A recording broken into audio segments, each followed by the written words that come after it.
Hello friends. तो आज मैं बताऊंगी आपको कि आदि योगी जाते वक्त रास्ते में क्या क्या देख सकते हैं। तो सबसे पहले हम पहुंचे देवनहल्ली टेम्पल।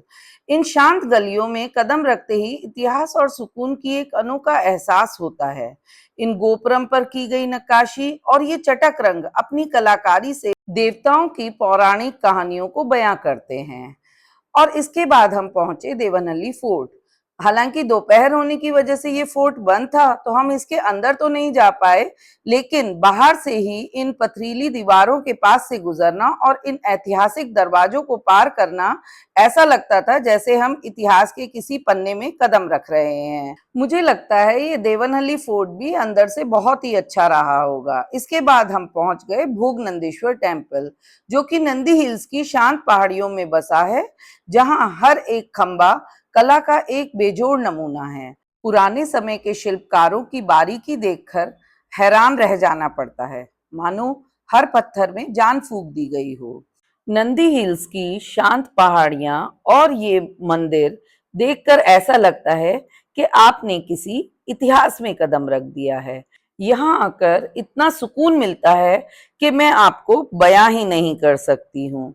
पवित्र नंदी महाराज जी के दर्शन से लेकर खंभों पर उकेरी गई इस बारीक नक्काशी तक आप यह सोचने पर मजबूर हो जाते हैं कि उस दौर में बिना किसी आधुनिक तकनीक के ऐसी सुंदरता कैसे रची गई होगी।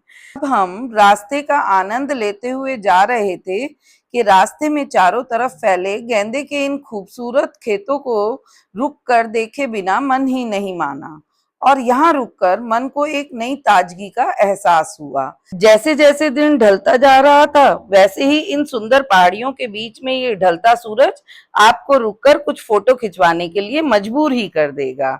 और अब हम जैसे ही थोड़ा आगे बढ़े, तो इन अंगूर के बागों को देखकर तो मजा ही आ गया। ये अंगूर से ऐसे लदे हुए थे कि मैंने तो इससे पहले आज तक ऐसे बागान नहीं देखे थे, और मैं तो यहाँ रुके बिना रह ही नहीं पाई। हरे भरे अंगूर के इन बागों ने इस सफर को और भी हसीन बना दिया। डूबते सूरज की ये किरणें वाकई दिल को छू लेने वाली हैं। और अब हम इस सफर के सबसे भव्य पड़ाव हमारे सामने हैं, साक्षात आदि योगी। पहाड़ों की गोद में मुस्कुराते हुए आदिदेव शिव की यह विशाल प्रतिमा यहाँ आने वाले हर इंसान को एक अद्वितीय और असीम शांति का एहसास कराती है। लेकिन असली जादू तो रात के अंधेरे में शुरू होता है, जब आदि योगी पर ये रंग बिरंगी लेजर लाइटें चमकती हैं, तो पूरा माहौल भक्ति और आधुनिक कला के इस शानदार संगम से जगमगा उठता है। तो ये था हमारा आज का आदि योगी पहुंचने तक का सफर। तो आप लोगों को ये वीडियो कैसा लगा, कमेंट में मुझे बताइएगा, और मेरे चैनल को सब्सक्राइब करिए, मेरी वीडियो को लाइक करिए। Bye bye.